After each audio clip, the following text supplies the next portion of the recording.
Hi, good evening, everybody. My name is Betsy Alpert, and I am one of the school counselors at Walton High School, and we are so glad that you were able to join us tonight for Sophomore Parent Night. We're sorry it's virtual due to COVID and whatnot, and let's hope next year for Junior Parent Night we can all be together in person and a presentation instead of doing this over Teams. But we are so glad that you're here to join us. And just very briefly, we want to let you know that this presentation is being recorded, so we are going to put it up on our website so that other parents who cannot attend tonight will be able to have the opportunity to view this presentation. We also have Mrs. Lisa Fay, who is with us as well. She's another school counselor at Walton, and she's going to be monitoring the chat. So if you all have any questions when I'm going over this information, you can put it in the chat and Mrs. Fay will be monitoring that chat. So we're going to go ahead and we're going to get started. And so I'm going to pop up on my screen. And so again, welcome to the 10th grade parent night. And we are so excited for the class of 2024. So again, I am Betsy Alpert, and so I am one of the school counselors here. And it's really important that you know who your child's school counselor is. So we have 6 amazing school counselors that work with the alphabet that we split up according to the last name. So if your last name is A through CH, Miss Cleary is your counselor. And I work with students CI through G. And Mrs. Dunham works with students with last names H through K, and Mrs. Wofford works with students L through N. Mrs. Harwood works with students O through SL, and Mrs. Fay works with students SM through Z. So you see all of our emails there. So if you need to contact us, email is by far the best way to get in touch with us. And we also have some other amazing people who work in the counseling office. We just got another part-time counselor. Her name is Mrs. Cox, and we are so excited to have her. And she's working on special projects. We have our amazing College Corner advisor, Mrs. Laurel Gross, and she is just phenomenal and full of information all about colleges and scholarships and whatnot. She also works with our students for the volunteer service hours. Dr. Karen Schwartz is our social worker. Mrs. Schrenk, she is our records room clerk. And lastly, we have Mrs. Cook, who is our curriculum clerk as well. And all of these women are amazing and wonderful. And if you ever need anything, please feel free to reach out to them. So I wanted to also let you know before we get started that in addition to Ms. Fay, who is going to be monitoring the chat, we also have Mr. Alex Fay, who is going to be talking in a few minutes about the PSAT and about how to read those score results and whatnot. And we are so excited that he is here because he is also just a huge wealth of knowledge. So that's going to be coming up in a few minutes. So another thing that we want to make sure that you all are aware about is our school counseling website. So waltonhighcounseling.com will get you directly to our counseling website. I also put the QR code up there, so if you want to scan it with your phone, and it contains a huge amount of information about everything: dual enrollment, scholarships, SAT, ACT, Naviance, and whatnot. So we really would love it if you took a few minutes and explored our website. Also, we are on social media. We do have a Twitter account and an Instagram account and a Facebook account, and we push a whole lot of information on those accounts as well. And so please feel free to follow us. It's the same, we push out the same information on all 3 platforms. And so please feel free to follow us on any of those platforms because we want to make sure that you keep up to date with what's going on in the counseling office. And then especially when college visits start coming up for junior year and whatnot, it's a great way to stay into the know. All right, so let's talk a little bit about graduation requirements. So the state of Georgia requires that all students need to have a minimum of 23 graduation credits, or excuse me, 23 credits in order to graduate from high school. And of those 23 credits, you can see on your screen how it's broken down by different subject area. So all students need to have 4 English credits to graduate, and of those English credits, 1 needs to be 9th grade literature and 1 needs to be American literature or the AP language. All students need to have 4 units of math as well. And so with the 4 units of math, just a quick note, math support, while that is a math elective, that is not a math graduation requirement. And so if your child is taking math support or did last year, certainly that credit counts as a math elective, but they still will need to take an additional unit of math. So something after Algebra 2, typically like a pre-calculus or statistics, something like that.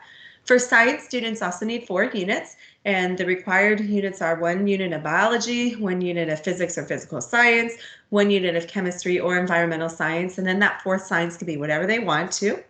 Or one of those units, could also be the AP Science as well, so like AP Chemistry, AP Environmental, whatnot. Social Studies students only need 3 units of that, and that's a semester of both government and economics. And then their junior year, they take US history, and senior year, they take world history. All students need to have a half unit of health and a half unit of personal fitness. Team sports and lifetime sports, advanced weight training, stuff like that, unfortunately, does not count for personal fitness. So all students need to have a personal fitness and a health. The only exception is if your child is involved with ROTC and does 3 years of ROTC over at Wheeler High School, then they are exempt from the health and personal fitness requirement. All students need to have a total combination of 3 units in the fields of either the career tech classes, such as business or graphic arts, fine arts, like band, chorus, acting, or foreign language, Spanish, French, Chinese, etc., etc. We do get a lot of questions about, oh, does my child need to take, 3 years of the foreign language to satisfy that requirement? No, students just need to have 2 years of a foreign language, the same foreign language, for college admissions purposes. They do not need to have more than 2 years for the admissions purposes, although a lot of students do choose to take that 3rd year or even 4th or 5th year just for the rigor on their transcripts or because they like it. If your child does not wish to attend a 4-year college or university, they do not need to take any foreign language, and they can fulfill this requirement with taking 3 years of the fine arts or the career tech or doing that combination. And students can always start off at a school like Chattahoochee Tech that doesn't require the foreign language, a 2-year school or vocational school. Then lastly, there's 4 additional electives, and they can really be anything, lots of leftovers from the top part. So if they take like 6 science courses, then those extra 2 science courses would just go under general electives, or things like team sports, psychology, stuff like that. Those are not necessarily graduation requirements for those upper fields, so they would go down in the general electives. And again, the minimum requirement of credits is 23 credits. So we just feel it's really important that everybody knows what the graduation requirements are. And the next thing we're going to talk about is the course rigor and course choices and the progression. So coming up in March, we are going to start the registration process for next school year. And that's when your child is going to have a conversation with their core academic teachers about their current level and about possibly moving up a level or maybe moving down a level. And so the teachers are going to look at those grades that your child has right now, possibly even from last semester. And if your child is sitting in world literature right now, your teacher might have the conversation with your child, oh, well, you had a 95 in world lit last semester and you're doing great. You have a 92 this semester. I feel like you really could do well in like the honors American lit class, and have that conversation with your child. Or possibly if your child is sitting in an honors chemistry right now, then maybe they want to try an AP class next year for science, something like that. And the best predictor of this is the grades. So how is your child doing right now in those classes? And the GPA and the course rigor are indeed the top factors in the college admissions process. And college admissions want to see a progression in rigor. So what does that look like? So maybe last year, when your child was in 9th grade, they took 9th grade literature. And then this year they're taking world literature, but again, let's say they're knocking it out of the park with world literature. So next year as a junior, they go up a level and they take honors American lit, and they do great in that class. So by the time they're a senior, they could take AP literature. So colleges love to see that progression, seeing how they start off and maybe increase rigor a little bit more and then even a little bit more. And so that's something, again, that we encourage your children, hopefully you all will, and the teachers will as well. We want to make sure that your children are being challenged appropriately by the courses. And so the rigorous courses obviously prepare your children for college, for success in college. They also can prepare them really well for tests like the SAT, the ACT, next year for the PSAT. And so that's why we really encourage a lot of the challenging rigor in the courses. And we want you to have your children take the strongest curriculum where they are going to be successful. So if they love science and they love math, then take those honors and AP classes in those areas. If they're not so much into humanities or they struggle maybe with literature, then maybe not. They don't have to take the rigor in all subject areas, but where they are interested in taking the classes, they like the subjects, they have done well in the past, their grades are reflecting it, that's where we want your children to take those rigorous courses. And so we just also want to make sure that your children, when they are choosing their courses for next year, that they are choosing them for themselves and not what their best friends are doing or what they feel that they should be doing. It's what works best for them. We want that balance, and we want them to still be able to do marching band or play soccer or do extracurricular activities and just enjoy being a teenager and not feeling like they are so bogged down with schoolwork, if that makes sense. The last thing we want to mention is just requirements versus expectations.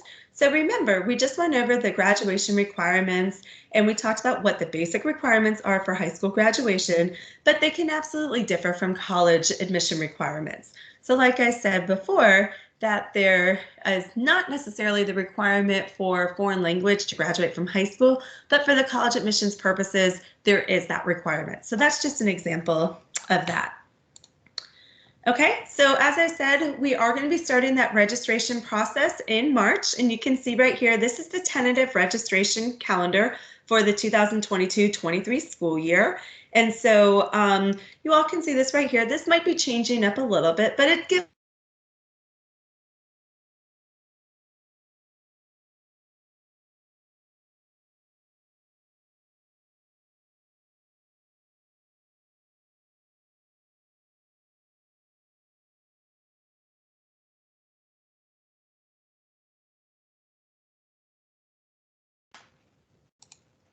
Was I just kicked off? If I was, I'm sorry. If I was just kicked off, you got to love this internet, right?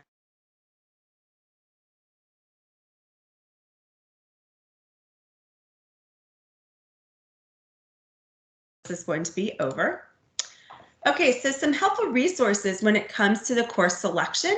Every year we do publish the academic planning guide. It will be available on the school counseling website. We're not publishing it right now because it's not exactly finished, but it will come.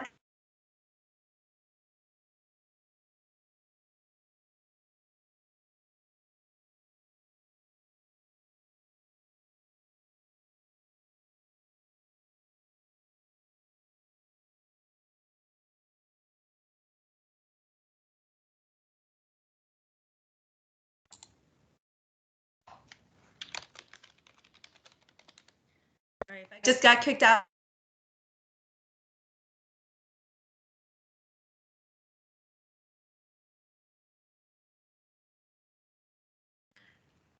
Can you all hear me okay now? All right, well, hopefully, yes. So my audio keeps cutting in and out. Okay, you lost me again. Now, can you guys hear me okay? I get like a yes or like a thumbs up. I'm sorry. Good. Okay, I'm seeing the yes. So I'm sorry that this is cutting out like this. All right, so the question is, can I go back a slide? Absolutely. Let me go back a slide. Let me stop what I am doing and go back to the previous slide.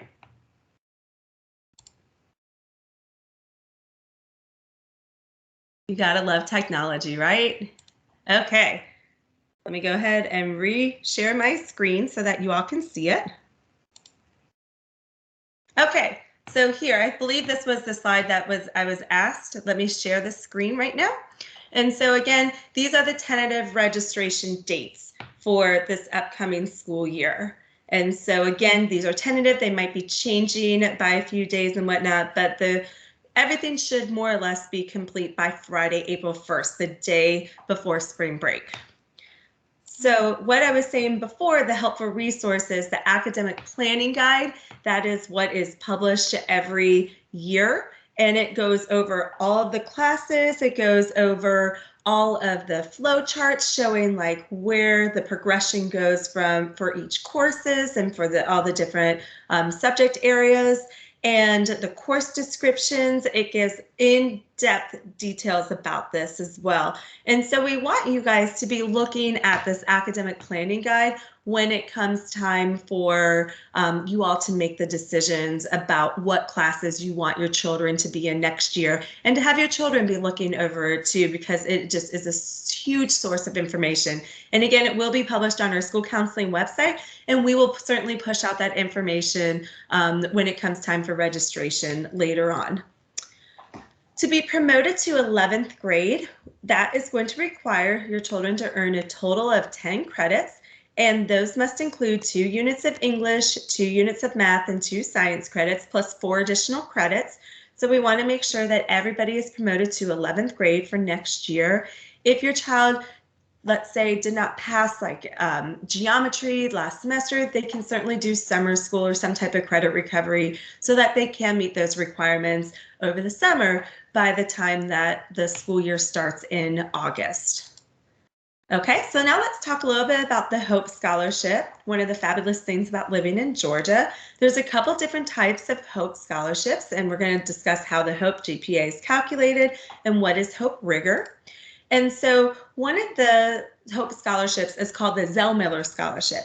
And in order to receive the Zell-Miller Scholarship, students have to graduate from high school with a 3.7 Hope GPA. And the Hope GPA is calculated a little bit different than a weighted or an unweighted GPA at Walton, because it only looks at the core academic classes, the big 5 that we like to say: English, math, science, social studies, and foreign language. It only counts your 9th grade through your 12th grade classes. So even if you took high school courses while you're in middle school, like Algebra 1 or Spanish 1, that GPA is not counted in that GPA. So again, it requires that 3.7 core high school GPA as calculated by the Georgia Student Finance Commission. It also requires that students have a 1200 SAT or a 26 ACT composite score in one sitting. It doesn't unfortunately super score. And students must earn a minimum of 4 academic rigor courses from the list, which we will go over that in a second. And the Zell-Miller Scholarship covers 100% of the tuition at the public schools and the universities in the state of Georgia. It covers, you get a stipend if you do if you attend a private school. So, and the stipend varies every year, so I can't give you a specific number for that. So, and you also have to maintain a 3.3 GPA while in college. And the Zell-Miller grant, that's a little bit different. That covers students while they are at a technical school like a Chattahoochee Tech or an Athens Tech, Gwinnett Tech. And you can see that it requires them to have a 3.5 college GPA for the grant eligibility. And there is not that minimum test requirement. And you can see that it does also cover that full tuition, and students have to maintain that 3.5 while they're in college. The Hope Scholarship's a little bit different. The Hope Scholarship, students have to have a 3.0 core GPA, again, in those academic areas, the math, English, science, social studies, and foreign language. Again, it's calculated by the Georgia Student Finance Commission. There is no minimum SAT or ACT requirement, and the students will still have to earn that minimum of 4 credits from the academic rigor course. And this will cover a portion of the college tuition at the public schools. Typically, it's about 80 to 85% of the tuition. It depends every year on the lottery funds, but it's about 80 to 85%. So still a huge portion of tuition is covered. And it's a great way to really save a lot of money when it comes to college. Then there's something called the Hope Grant, and that's for a technical school, again, like Chattahoochee Tech, Lanier Tech, one of those types of schools. There's no GPA requirement, and it's for technical certificates or diplomas, again, at the at any one of those technical schools in the university systems of Georgia. And again, it covers that percentage of the tuition. So when we talk about the Hope GPA, like I said, it is the average of those core courses. I'm going to say them again: the English, math, science, social studies, foreign language. Yes, it's wonderful that you've done band and you've gotten A's in band all 4 years of high school, but unfortunately that is not calculated into the Hope GPA. So it also includes any of the academic electives. So if your child's in a math support class or psychology or current issues, something that is an academic elective, then it also includes that with the calculations.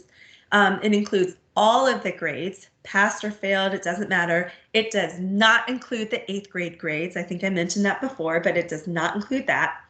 And they do give some quality points for AP classes and sometimes for dual enrollment classes. So, for example, if your child took AP Human Geography last year and your child earned a B in AP Human Geography, then they would earn half a quality point with the Georgia Student Finance Commission for the Hope GPA. So that would be calculated as a 3.5. Okay. When it comes to the anybody who earns an A in those AP classes or those dual enrollment classes that again are those core dual enrollment classes, unfortunately they do not add any extra quality points for an A. So the highest amount that can be added into the Hope GPA is 4 points. So if your child earned an A in the AP Human Geography last year, then again, that's not calculated as a 4.5 in the Hope GPA. That's just the way that the Georgia Student Finance Commission does this. So, but you can see how we have the chart right here with how the GPAs are calculated. And remember that they do not give any extra quality points for any honors classes. So for the Hope Rigor courses, the class of 2024 has to earn at least 4 credits, and that's been the way for the last several years. And so Hope Rigor courses is actually much easier than it sounds. All that it is advanced math, science, any AP classes, any advanced world language. You can see right here we have several examples like Algebra 2, Pre-Calculus, those count as advanced math classes, chemistry, physics, those count as advanced science classes, forensic science, that's a really popular science class our seniors take, any AP classes in the core subject areas, any dual enrollment in the core subject areas, and for any world language, any level 2 or higher count as well. So it's actually really easy, and most of our students have no problem reaching those 4 those 4 rigor courses. And so we do have right here the Hope Rigor list, and this is a link, and so you all can click on the link when we publish this, and you all can look at all of the rigor courses that are going on. Okay, so let's talk now about the PSAT, and we're going to get Mr. Fay on here in a minute to talk about the PSAT. And so we did ask that you all have your child's score report ready right now. So unfortunately, Walton does not yet have score reports, and so for your children, so you should download them from the College Board site. So this is what the score report looks like right now. And I'm going to go ahead and play a video about understanding the SAT. I'm going to take off sharing my screen for a second so I can turn on the sound.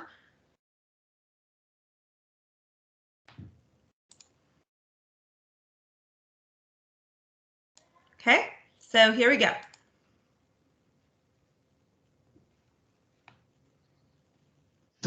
Congratulations on taking the PSAT and MSQT. Now it's time to see your scores, which you can get on your phone or a computer. The first thing you'll see is your total score, which is a combination of your scores on the evidence-based reading and writing and math sections. These scores give you an idea of how you'll do on the SAT and how ready you are for college. Your test scores, cross-test scores, and sub-scores give you even more details about how you did in specific areas. Scores in green show your strengths. Scores in yellow and red help you understand where you need to improve. Go to Skills Insight to dig even deeper and see what your scores say about your skills and how you can develop them further. Thinking about your scores and making a plan to improve are important steps towards college. The PSAT and MSQT has provided millions of eligible students with the opportunity to enter the National Merit Scholarship Program. an annual academic competition for recognition and scholarships. Go to the NMSC Selection Index section to see if you meet the entry requirements. You can also use your PSAT and MSQT scores to start preparing for the SAT. Go to satpractice.org to create and link your College Board and Khan Academy accounts to get started. Your PSAT and MSQT test scores will get imported into Khan Academy and give you a personalized SAT study plan to help you practice the areas where you need the most work. Most students take the SAT in the spring of their junior year and again in August or the fall of their senior year. Don't forget to register. Taking challenging classes is another great way to prepare for college.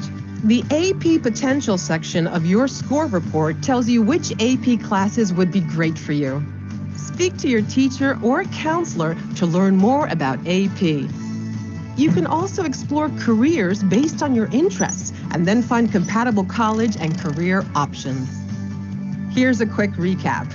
Don't forget to review your scores, learn more about scholarship and recognition opportunities, practice and register for the SAT, find the AP classes that are best for you, and explore college and career options.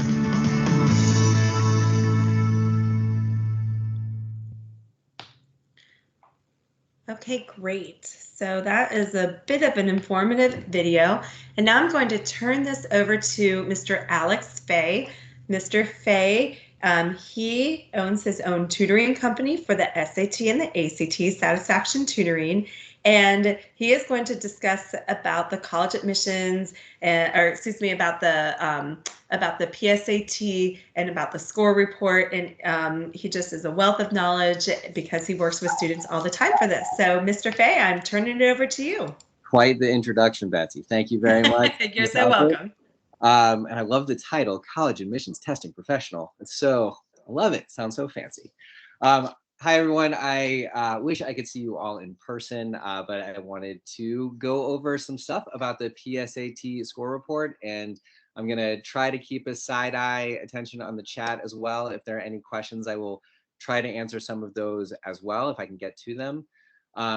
I hope an overarching theme of what you catch from me today involves basically taking a whole lot of the sophomore year PSAT with a gigantic grain of salt, and certainly not panicking too much about anything that is going on with it right now.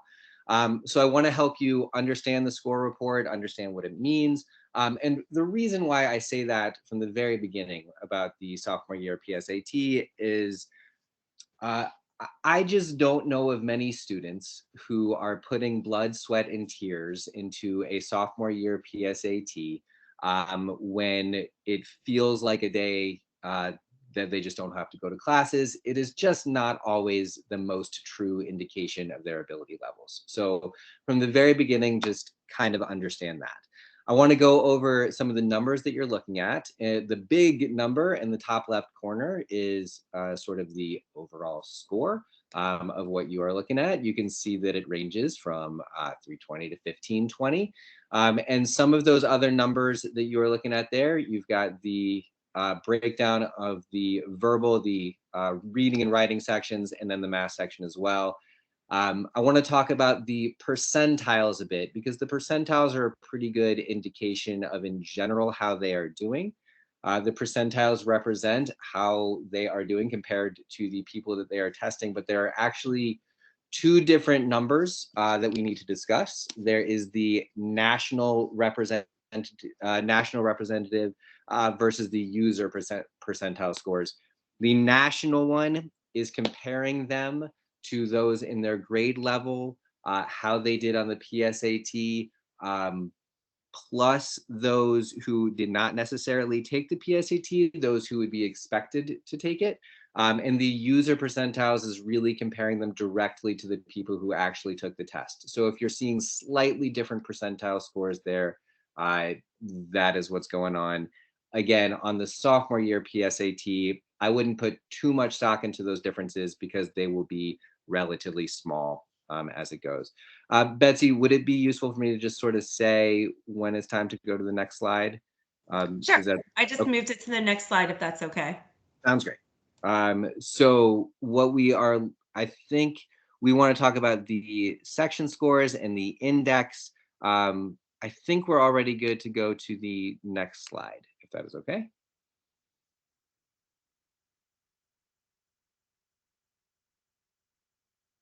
Betsy, are you there?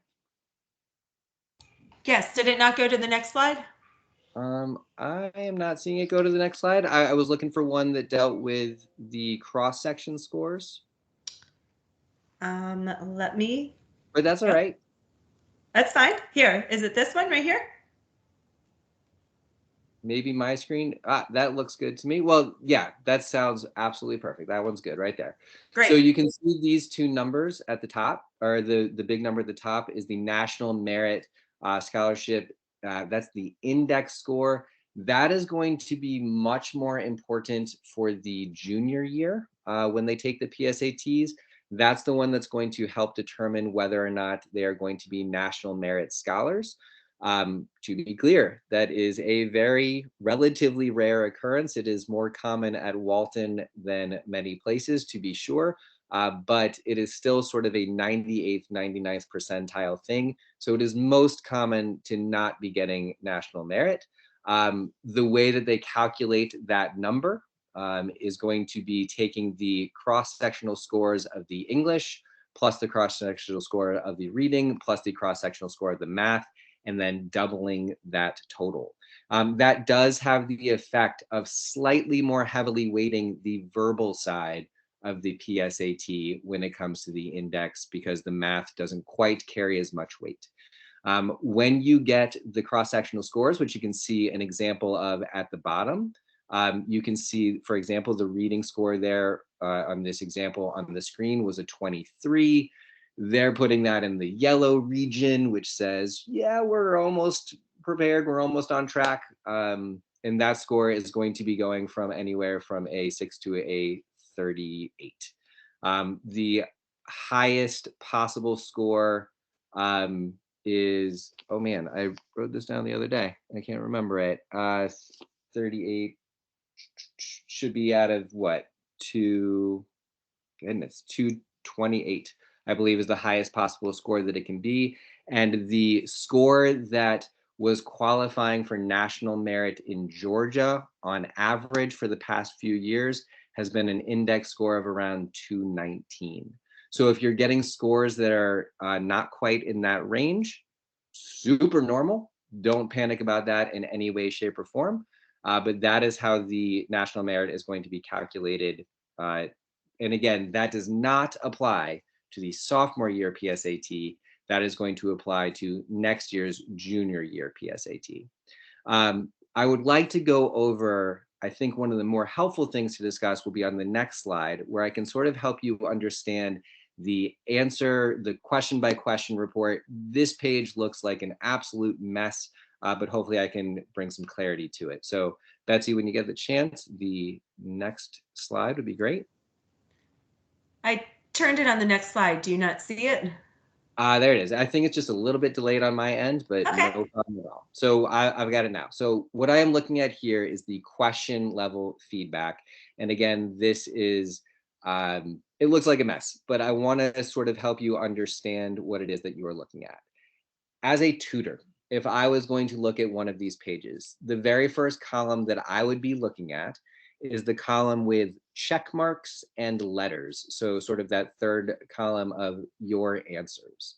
And that is going to sort of give me an indication of what's going on. Is the check mark represents correct answers and a red letter represents a wrong answer. And that was what your student answered on that question as opposed to the correct one.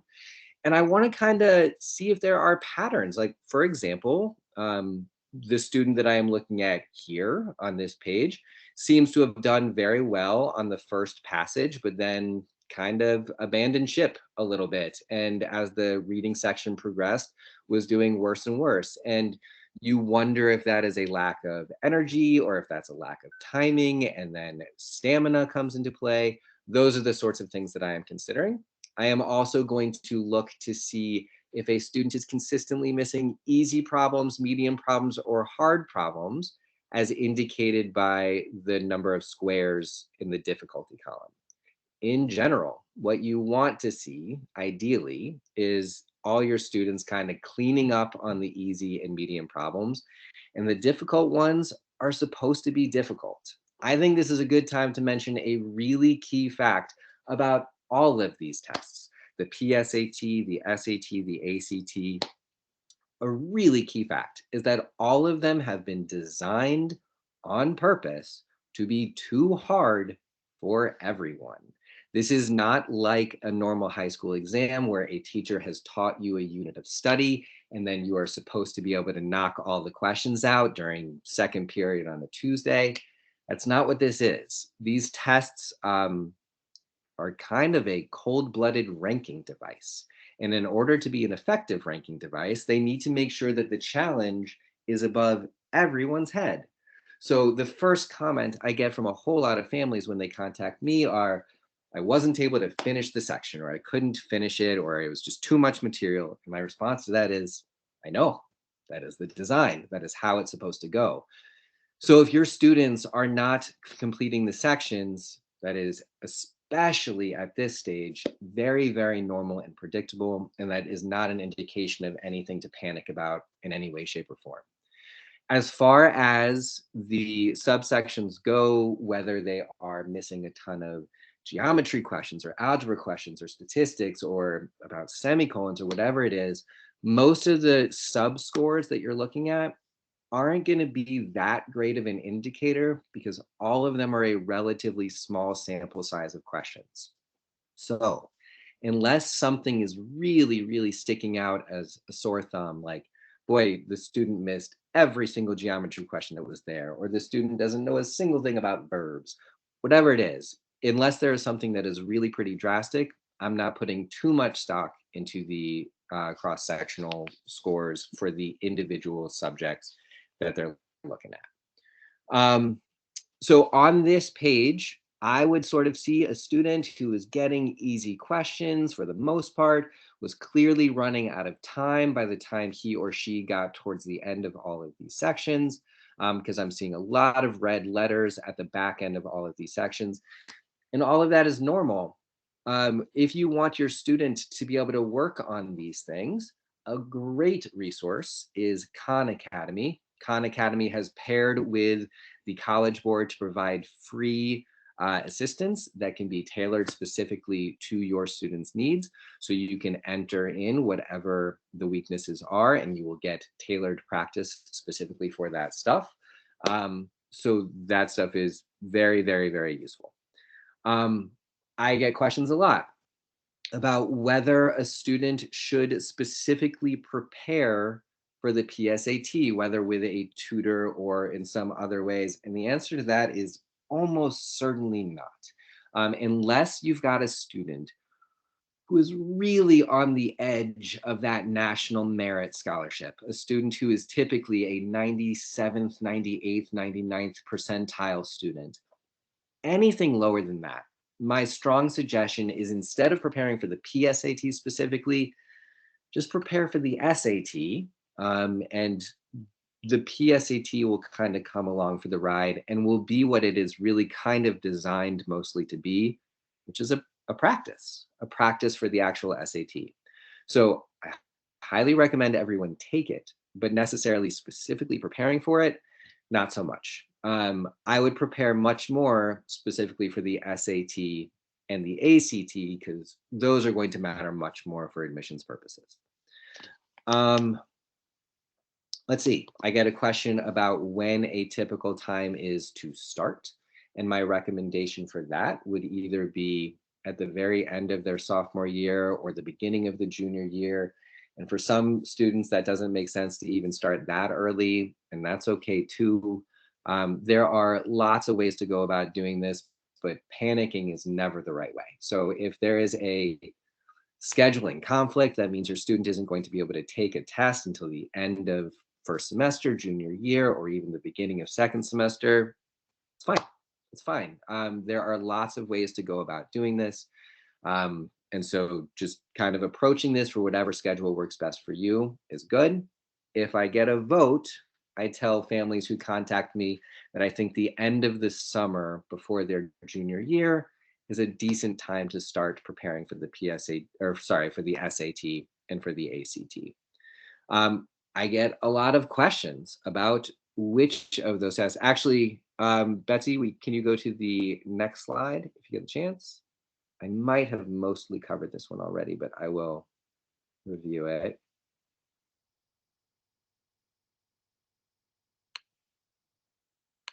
I'm so sorry. I think there's a little bit of delay on my end, Betsy. I'm looking for either slide 24 or 25. Either one will be fine. Did you not get it? I posted it up. All right. I absolutely believe you. It's just a little bit slow on my screen, I think.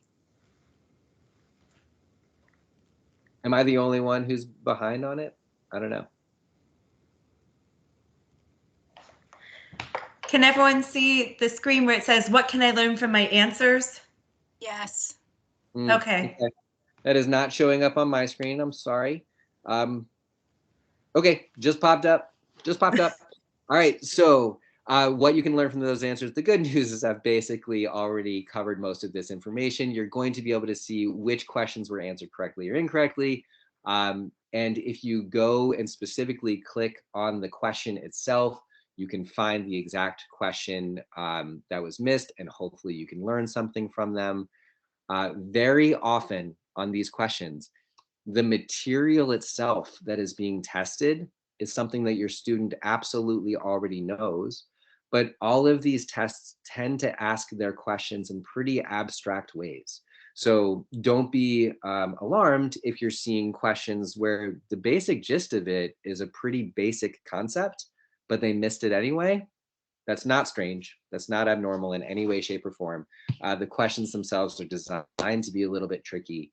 Again, they want to make this test especially hard so people fall along a spectrum that is measurable.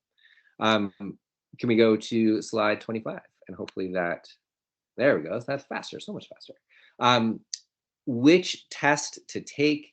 Again, if I get a vote, I love for my students to take an official sitting of both the SAT and the ACT. We can take educated guesses about which one is going to be better for your student, but there is no better way to do it than to actually sit for the stupid things. So just kind of register for them and take them. And if possible, first semester junior year is a great time to do that because you get the information soon enough to do something about it. This slide makes a very good suggestion to really try to nail that score prior to your junior year. It's not essential to do that. It's not do or die. So if you've got a student who Alex, has sorry, you just said prior to junior year. Sorry, prior to senior year. Thank you, Miss Bay. I really appreciate that. It is good to try to nail that score prior to your senior year. It is not do or die to do that. So if you have a student who is anxiety ridden about this and is panicked about the fact that they might not be finished by the end of their junior year, that is again, okay. It is very normal to take a test during the beginning of their senior year as well. It is ideal to have it done early enough because that opens the door for early admissions, for early action and early decision. But not panicking comes first. So if that's going to produce anxiety, make sure that you space it out appropriately for your son or daughter. Can we go to the next slide, 26? If everyone else can see it, I'm just going to start talking about it anyway, because I know what it says. The SAT versus the ACT is a question that I get all the time from every single family that takes it. This slide kind of lays out some of the logistical differences between the two. The SAT is scored out of 1,600, broken down into 800 for the verbal side and 800 for the math. The ACT is scored out of 36, which is comprised of 4 different subscores: English, math, reading, and science, all of which are also scored out of 36. And then those scores are averaged to give you a total score out of 36. There are concordance charts between the two. So in general, you can see that if you scored some certain number on the SAT, there is an equivalent score on the ACT. I see a question in the chat about how many times it's recommended to take each test.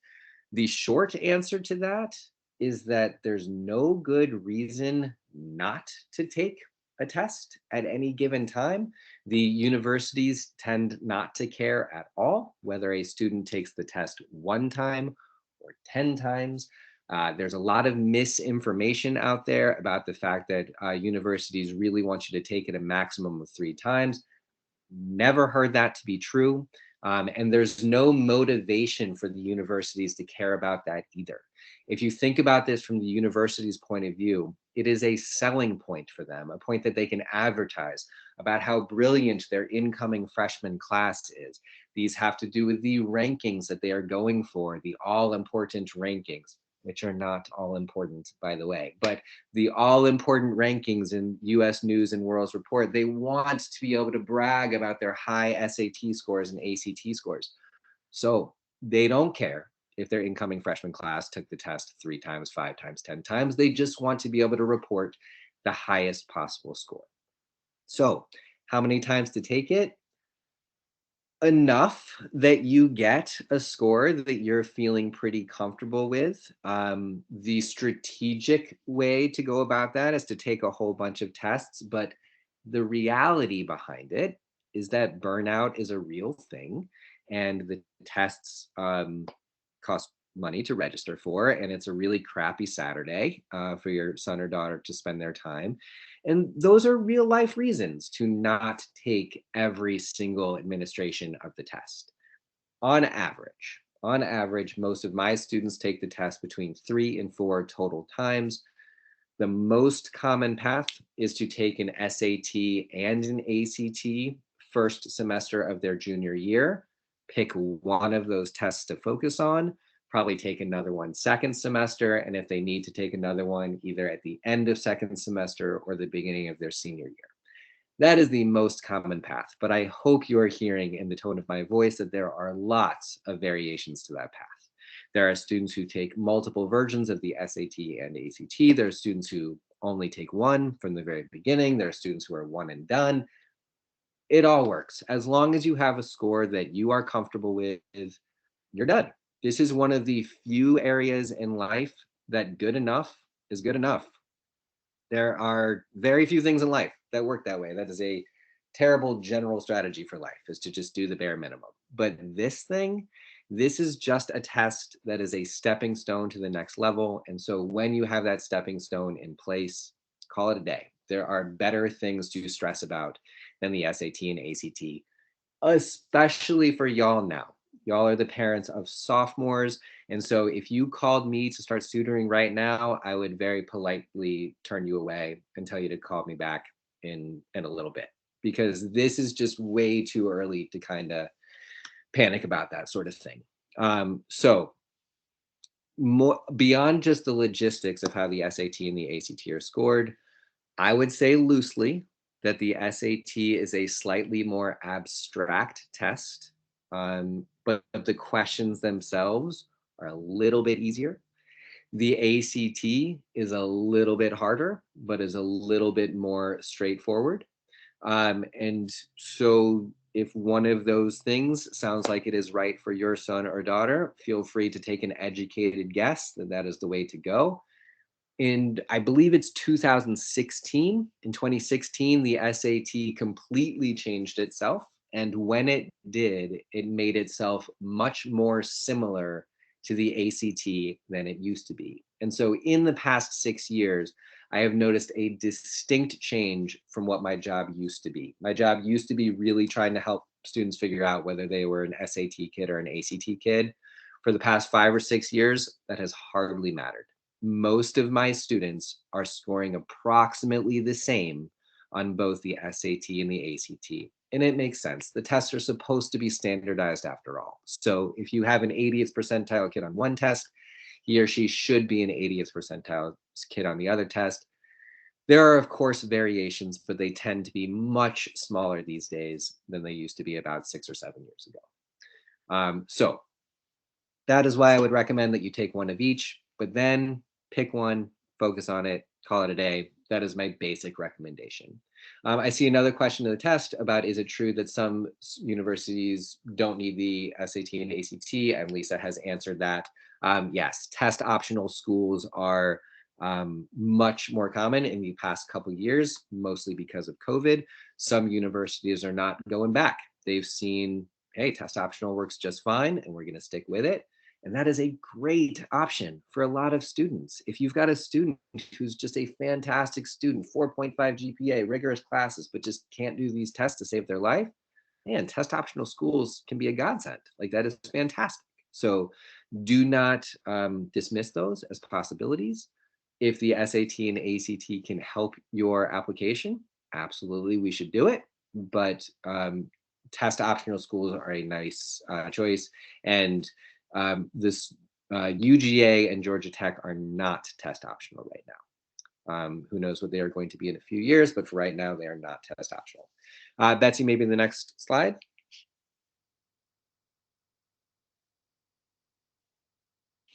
It's about the writing section if you can't see it. Okay. The writing section, the SAT threw it out altogether, so you don't need to worry about it there. And in response, the ACT really kind of reduced its importance as well. The essay section on the ACT, I mostly tell my students not to do it because the universities, for the most part, really don't care. For the ones who do, they are often not even using the essay as a means to decide whether the student gains admission or not.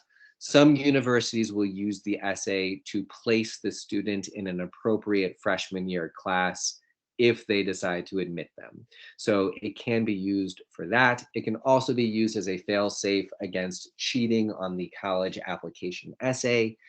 If the college application essay feels like it was written by Shakespeare, but the student takes the ACT writing section and got a 2 on it, well, something is wrong. So the universities will kind of use that as a way to figure that out. So do you take the writing section or not? If you're taking the SAT, you don't even have an option. If you're taking the ACT, if you really want to, go for it, but it is probably not necessary. I think that about covers everything that I was planning to go over. If there are any questions in the chat that I missed, I will absolutely cover them. I saw from Doug Davis or Davis Doug, is one test favored over the other by colleges? To my knowledge, no. When I was in high school and before that, the ACT was favored by Midwestern colleges, but that has since migrated out to the coast. And the SAT was favored by the coastal colleges, but that has since migrated to Midwestern colleges as well. To my knowledge, it is pretty darn universal that almost all colleges and universities do not care at all whether you present them with an SAT score or an ACT score. They just want the best possible thing that you have to offer. So if your student takes a test and does significantly better on one versus the other, there is no need. So if I have a student who does a 1200 on an SAT and a 21 on the ACT, which is significantly worse, some people think, oh, I really need to work on that ACT to bring it up to the SAT level. Nope, forget it. ACT is done. Just go with the one that's in the lead and continue to build that one higher. If my child was 97% on the PSAT, should she take it again? I would say 97%. You should maybe think about doing some preparation to prepare for a shot at a National Merit Scholarship on the junior year PSAT. There was a question about, do we have to submit all test scores? That is also a university by university decision. Another great question, a very, very common one. Even if they do require that you submit all scores, which might make you concerned, oh no, I don't necessarily want to have them take a test too early because that would be a bad score on their report. And I'm planning to have them do so much better later in their junior year or senior year. So should I maybe skip that early testing if they're not going to do as well? I strongly discourage you from worrying about that. The universities truly, truly don't care about what was on your report. So even if you do have to report all of your scores, they will truly just look at the top thing that is presented to them.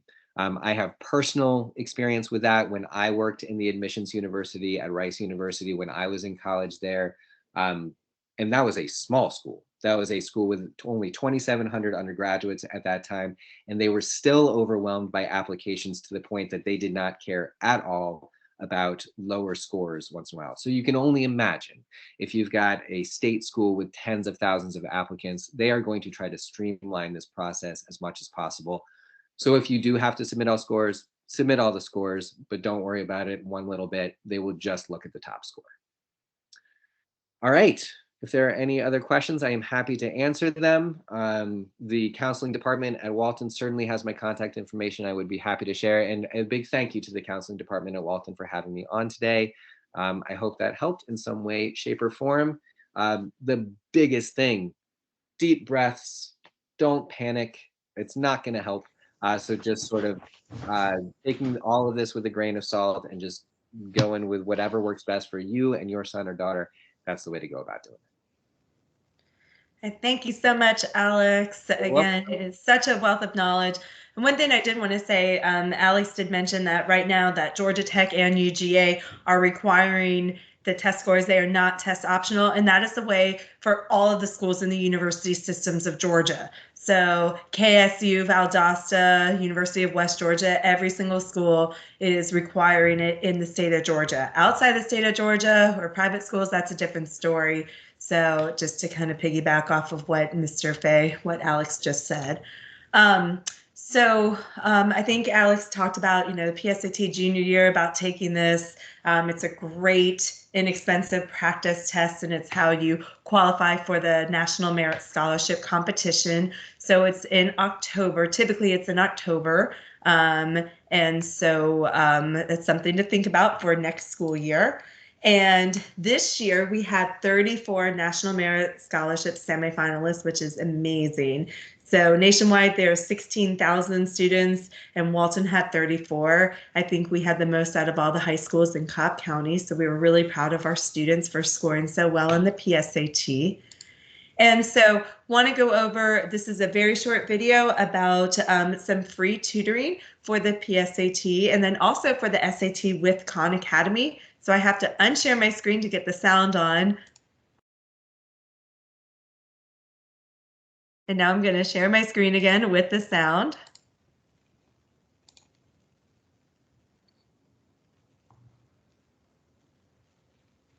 Welcome to official SAT practice. Khan Academy and the College Board have teamed up to create the only SAT practice tool developed with the experts who write the SAT. It's personalized for each student, available anytime, anywhere, and completely free. We'll create personalized practice recommendations for you based on your test results from the PSAT 8-9, PSAT 10, PSAT NMSQT, and SAT. If you haven't already taken a College Board test, you can take our short diagnostic quizzes to get started. Your practice plan will show you where you already excel and where you should focus your practice. We'll also create a practice schedule for you based on your test date. We have tons of interactive practice questions developed with the College Board that give you instant feedback on your answers, as well as hints and videos to help you master your skills. Mini sections help you practice under time pressure. We have official practice tests written by the College Board. Taking at least 2 practice tests will help you build the experience and endurance necessary to do well on test day. Join more than 1 million students already using official SAT practice. Khan Academy was probably the best way that I can use to study. My math was below par. Using Khan Academy, I built it up. It improved my scores dramatically. I like the leveling up. It kind of makes it a game. I feel excited and prepared because it's something that I've already seen, I've already prepped for it, so when I take it, I'm going to do it right. Sign up and get started today. Okay, great. So the on College Board as well, a service that they also have is called the Student Search Service.